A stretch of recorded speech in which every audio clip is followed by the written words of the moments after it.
Welcome back. Last episode we talked about the song Close to the Edge, but we are continuing and we're going to kick off right away with side 2. And today we are going to start on the Roger Dean cover of Close to the Edge.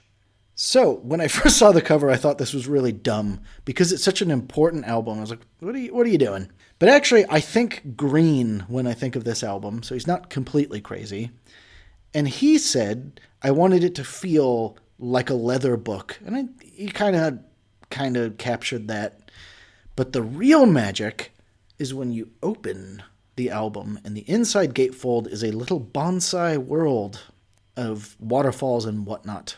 Well, Ian, on our previous episode, I introed with, I have kind of 3 critiques of this amazing piece of work. And I revealed in the last episode, one of them was, I think they should have changed the order of the songs. But we're getting to the second criticism. And I know our audiences have been waiting with bated breath all week before this podcast to come out. I mean, who shot JR levels of like, what was Brian's my second of 3 opinions?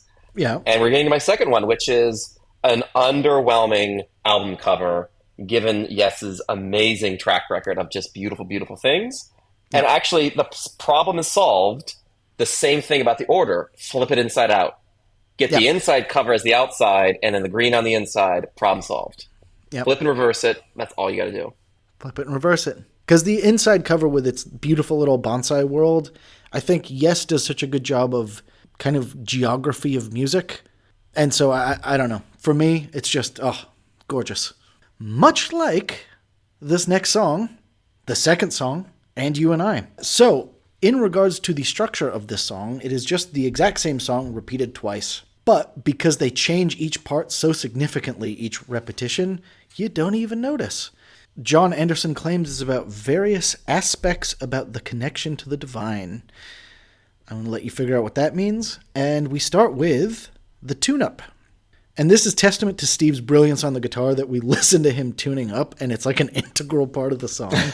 Oh, but I think it works perfectly here. Yeah. This song, I'm conflicted where it sits in the broader genre, because to me, on its face, this is part of a very, very tiny part of prog rock, which I'll call romantic prog rock. It's not sexy ELP prog rock, but then the fact that apparently it's about Vietnam changes some thoughts on how romantic this is. Yeah. But another absolute banger. I mean, top 5 Yes songs. Yep. I absolutely love it. This is my favorite of the whole album. Whoa. Believe it or not.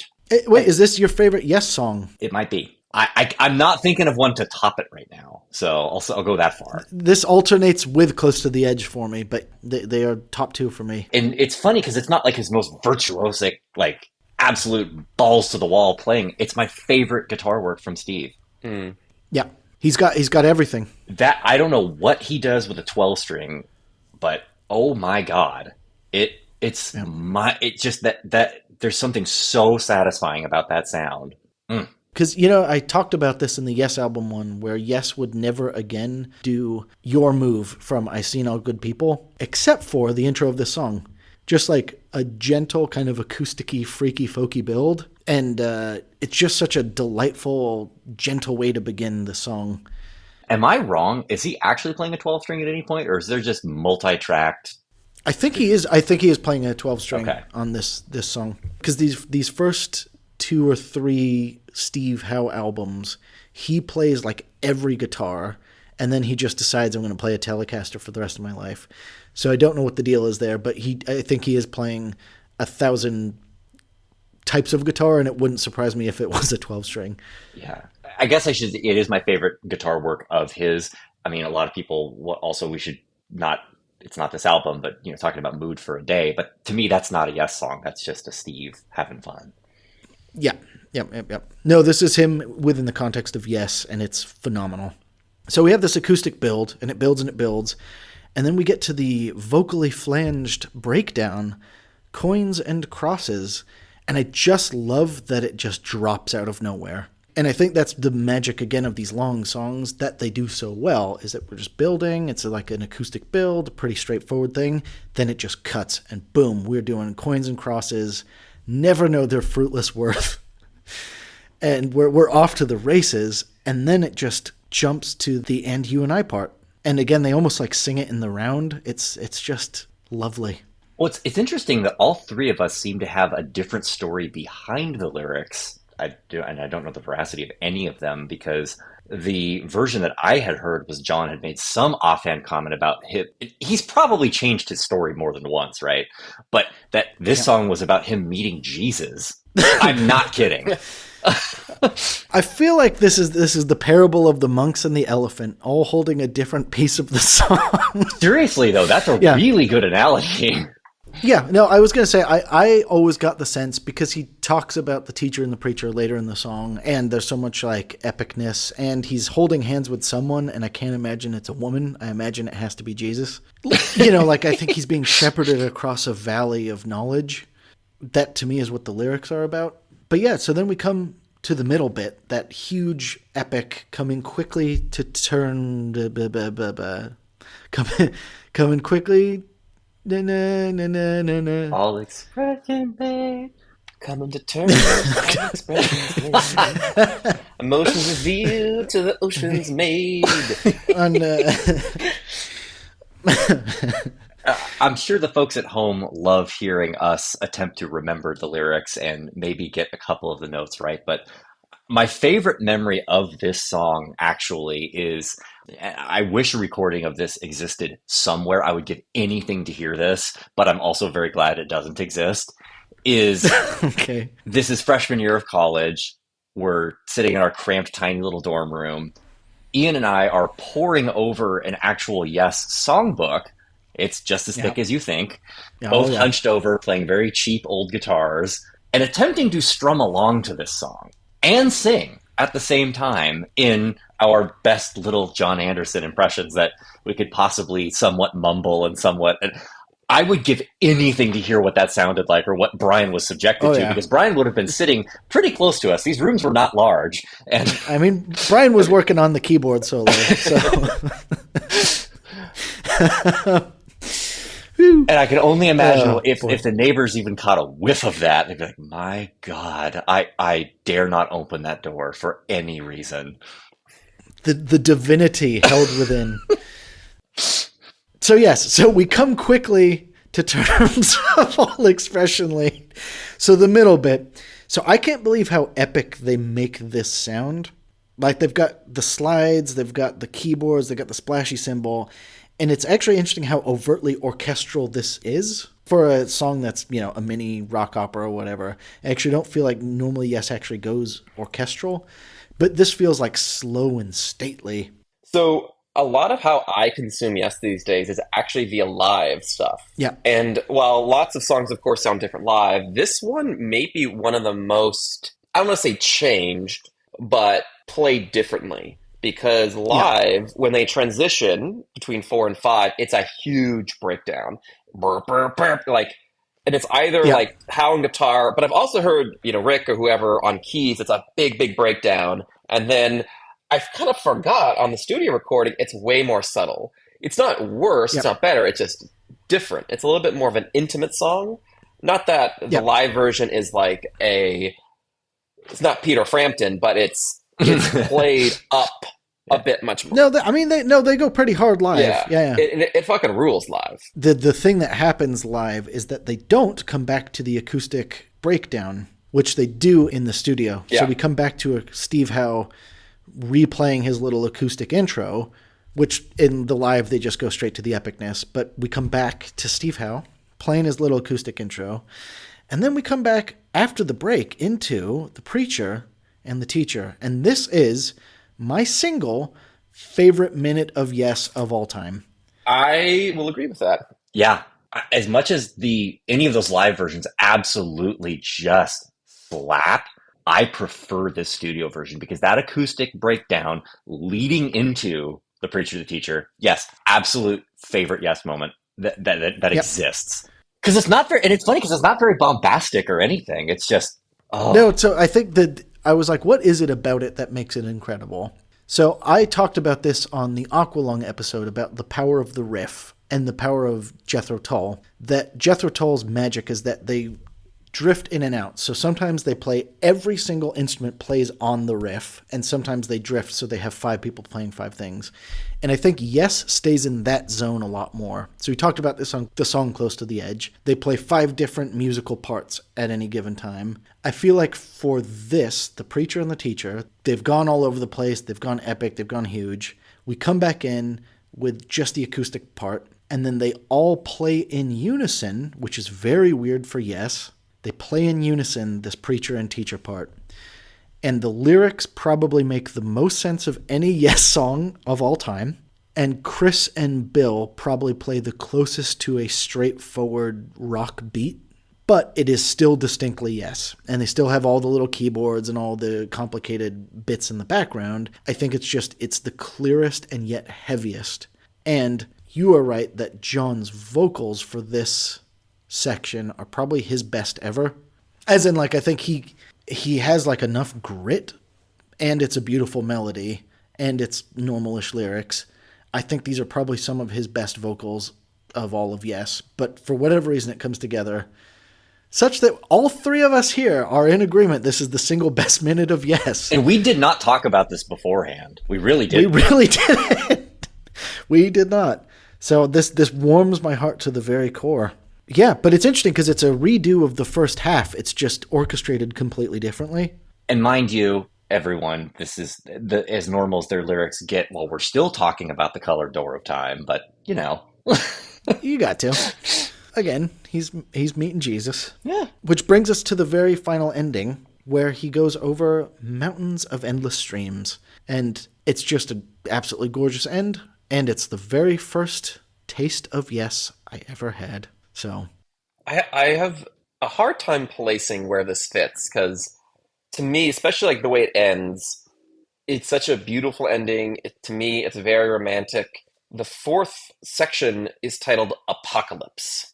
And I almost wish I didn't know that this was apparently a Vietnam protest song. And apparently in the live tour, John Anderson introduced this as "This is our protest song." And I almost wish I didn't know that in a weird way. And like, I guess lyrics like, mutated ending make more sense now. yeah. I did think At Your Wedding, I thought we were going to hear this song at some point. So, for those at home, if we had had the ceremony in public, unfortunately we got married during lockdown, if we had had the ceremony in public, we were going to use the piano version of the song as the aisle song. But do it again. I know. God, I would have been bawling like a baby if I'd been there for that. Yeah. Well, run it back. We'll go back to Scotland. Yeah. We'll just redo everything again. Yeah. So we then come to the third and last song, or first, if you're Brian, song in this album, Siberian Khatru. So let's just start with the name. No one knows what the name means. I'm sure John wants everyone to stop asking. He says it means, I think he said like lots of love or something in Tibetan, but I don't think that's true. He's probably not correct about that. Yeah, I've read a lot about this, and apparently it's like he came up with the word Khatru, and they learned later, according to him, it means something in a Yemeni dialect of Arabic.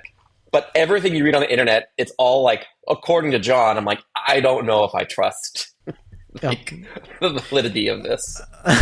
Well, that's why I don't get too hung up on any of his comments about any of his lyrics at any point, because like I said, he has changed his story about multiple songs more than once. Yeah, he's the very definition of unreliable narrator. Oh my God, yes.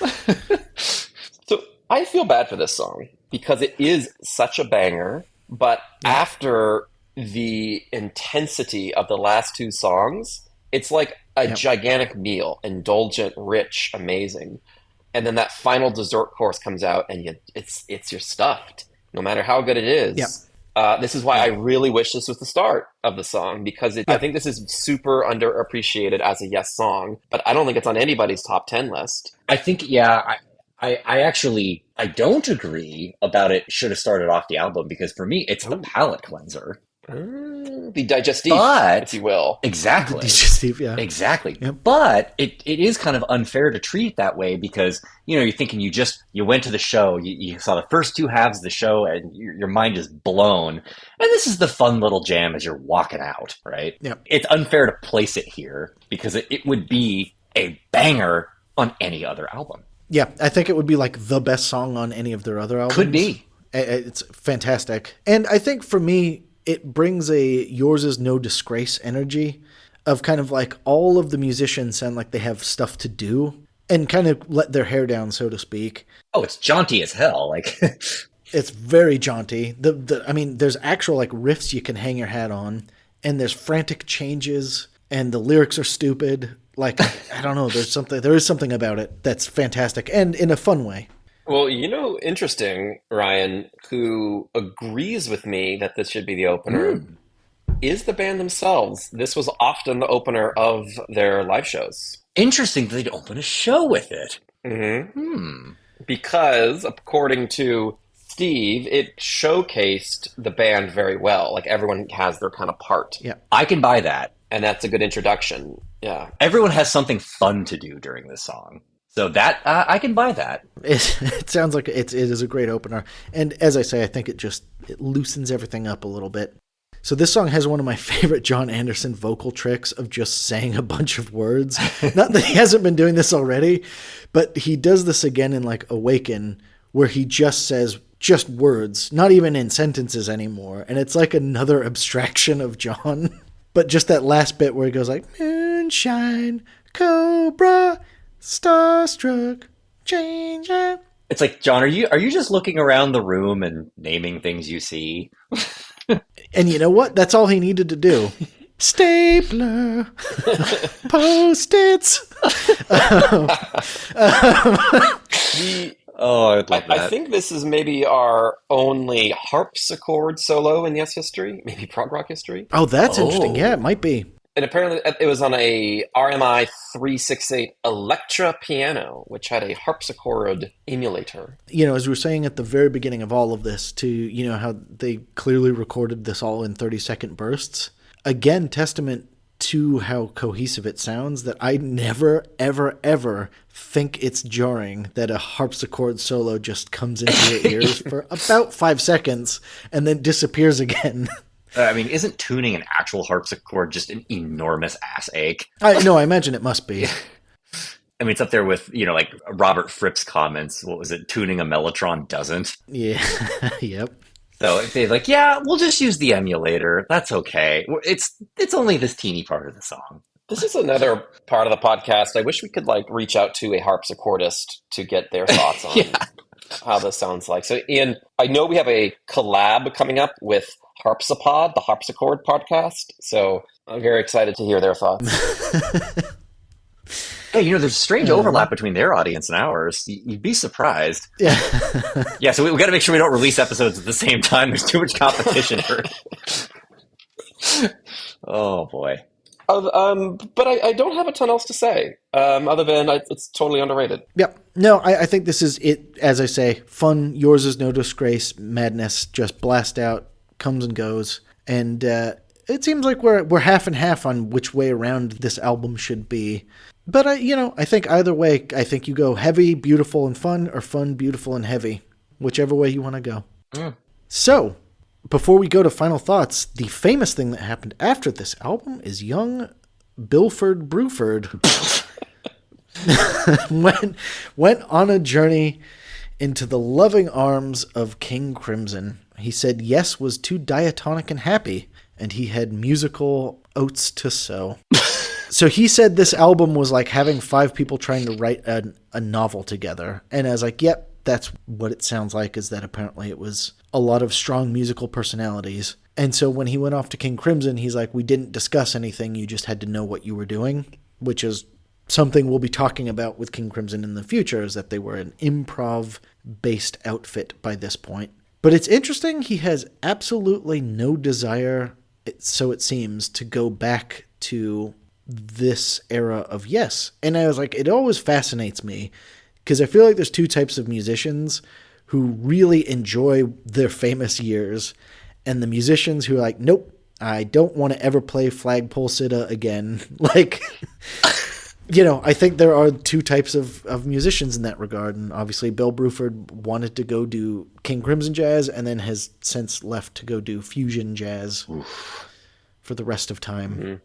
I've never listened to post King Crimson Bill Bruford. Lest we forget, though, he does come back in a way. So I was about to say, yes, he almost escaped the orbit of Yes, but he will indeed come back for Anderson, Bruford, Wakeman, and Howe in 1989. Oh, yes, he does. My favorite. And then we come back for Yes's Union Tour, in which all of the famous past members of Yes would tour as an 8-headed monstrosity, which was a commercial success but critical failure. Can't imagine why. Yeah, I think they do a stage in the round for this one. So it's Alan White, who would be their next drummer, and then Bill Bruford, who plays like a standing desk version of the drums for this era. But anyways, that's like 20 years from this album. Yeah, so Bill Bruford would leave, and that would be that. Because it's funny that, he claims that he couldn't stand all of the nonsense. But when you think about ABWA and what they represent, it's like, wait, he could never resist that Siren song. He loved it. Oh, he absolutely needed it. And I was going to say, I think it must have been so creatively satisfying if you were a young guy who's as jazz obsessed as he was. And, he's 21 or something when he does this album. I think to play with musicians of this caliber must have been thrilling. I think he just needed to do the next thing. Yeah, he couldn't resist. That's fair enough. Couldn't resist the siren call of the Bilf Hunter, as Robert Fripp was known at that point. Yeah, he's 23 apparently. Wow. There you go. Think about what we were all doing at 23. Trying to play the song. So that is the album, Close to the Edge. I guess my final thoughts for you guys. This has all of the mature elements of Yes. So long songs, crazy lyrics, Roger Dean covers, musicianships. Yeah, this is the one. Well, Ian, I have here in front of me a change.org petition from our listeners after last week's episode, begging me to reveal my third criticism that I of course. teased everyone with.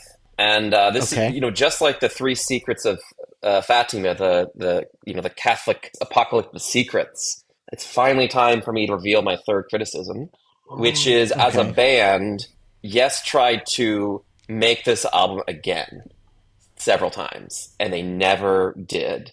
If you think about Pink Floyd, all of their epic albums, they never tried to do Dark Side again. They never tried to do Wish You Were Here again. Yeah. And while they did, it didn't always work. You have to admire their attempt to be creative and try something new. But what follows this, in my opinion, is at least 3 attempts to reach this height. And unfortunately, they don't get there. And not saying there's not value in Tails and Relayer and going for the one, but they just can't quite nail this. And that would be my third and final criticism. Very minor, which doesn't take away from this album itself, of course. Yeah, no, I think this is this is the part of Yes we'll be discussing in a few weeks' time. Is that you're right? They as I say, learned the wrong lesson from this album. That the 18 minutes in and of itself was a virtue. Let's give the people what they want. More of that. More of more. And I was like, no, people wanted good music that happened to be 18 minutes long, not music that was just 18 minutes long. So, as we will talk about in a few weeks hence, Brian is right. They're going to attempt this formula again and again and again. And I also think Brian is right. And I think the reason for it is because the classic lineup breaks up. They can't do it again. No, I think they needed the editorializing of Bill and Rick, ultimately. Ian, when we release merchandise for this podcast, can it just be both of you saying Brian was right over and over again? Get your own Brian was right mugs. I would like the raw audio files from this recording for my own use, please. You're just playing it to pump yourself up before some big presentation. That, or I'll make my own podcast, about my own thoughts on esoteric topics. I'm Brian was right. Brian was right. It's just as I'm letting you in. Brian's going to do the other 30 albums by himself with us. Actually, speaking of some of our other closest friends, have we heard from our good old friend Bobo? Well, thank you, Ryan. Our old friend Bobby Kreisgau says this about Close to the Edge. What a waste. They come up with a refrain that sums up everything they do. Jesus Christ! I get up, I Yeah. get down, and apply it to only their ostensible theme, which is the seasons of man or something like that. They seg effortlessly from Bach to harpsichord to bluesy rock and roll. Doesn't mean to be funny. Conclusion. At the level of attention they deserve, they're a one-idea group, especially with John and Rick up front. C+. If I'm not mistaken, his worst rating is just that little bomb icon, right? Yeah. I don't think he ever did that to Yes, thankfully. The one final little bit of errata I have for Yes is the Eagles were the opening act for Yes on this tour. What? Cannot, Yep. I cannot So- picture that. Ian, please remind the audience what the Eagles were playing at this point in time, what their music was like. I believe I don't even think they had done Desperado yet. I don't So think they're still Joe soft Walsh has country even rock. showed up yet, if I'm right. Yeah, I mean Joe Walsh is not till 1976. Yeah. So I think they are on Tequila Sunrise right now.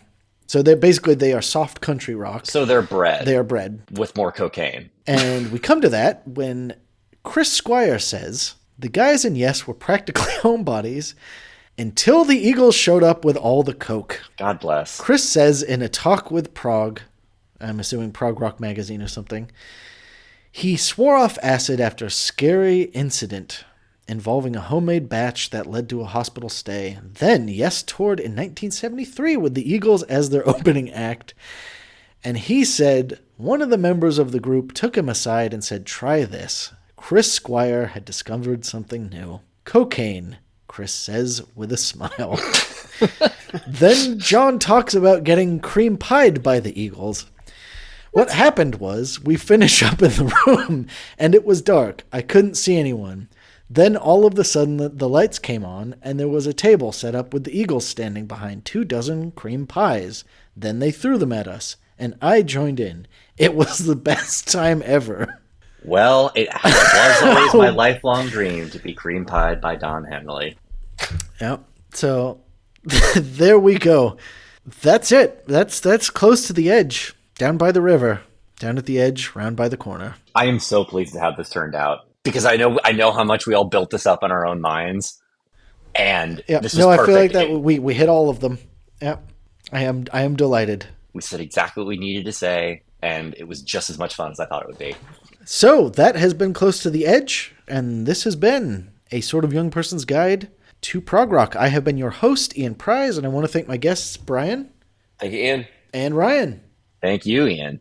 Follow us on ProgFrog Pod on Instagram, or if you have longer thoughts, queries, questions, harpsichord facts, helloprogfrog@gmail.com. So, there you have it. Close to the Edge would be a critical and commercial success and would set Yes up as the kings of prog. They would win Band of the Year by Melody Maker for 1972, but as we discussed, Bill thought it was time to leave and sought his fortune with the newly reformed King Crimson, which he would perform with for 3 more albums. So, the Yes lads recruited ex-John Lennon drummer Alan White, and, assuming that the success was down to the length of the compositions rather than the quality, they embarked on their most ambitious project yet, the endlessly perplexing 90-minute-long odyssey, Tales from Topographic Oceans. But that's for another day. For now, Yes had bottled their own version of Lightning with these longer songs, nonsensical lyrics, and outrageous musicianship. But Pink Floyd were moving in a different direction, and it led straight to the dark side. Next week. I'll see you then.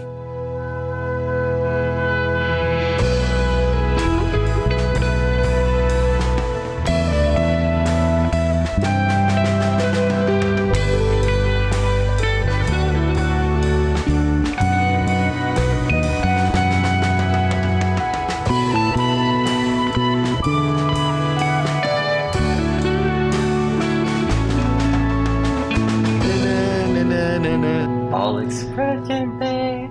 Coming to terms, all expressions laid. Emotions revealed to the oceans made.